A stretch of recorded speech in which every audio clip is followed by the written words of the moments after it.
Что я подарю Крейгу на Рождество? Ну, как я уже говорил, он не ест мясо, так что, наверное, я подарю ему хороший кусок грудинки, перевязанный ленточкой для красоты. Это будет здорово, потому что он такой тощий, что ему надо есть. Мой подарок Энису — это отсутствие чувства юмора. Я постараюсь подарить ему мир без юмора, чтобы он мог принести юмор всем в этом мире, по всей Земле, по всей Вселенной. Потому что, видит Бог, инопланетянам не помешало бы как следует посмеяться.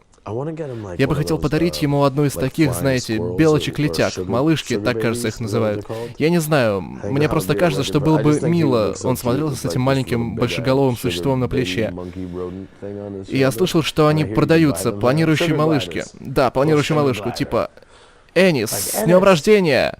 И он берет подарок, а подарок шевелится, он открывает и говорит: «О, я не знаю, ау». А потом берет и сажает ее на плечо. А если он не захочет белку, то я оставлю ее себе.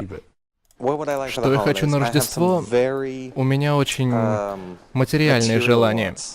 В последнее время я вызываю в окружающих жалость, пользуясь старомодным раскладным мобильником с большими цифрами, потому что я потерял свой iPhone, я ехал и оставил его где-то в Малибу. Я помню, как родители подарили мне Nintendo.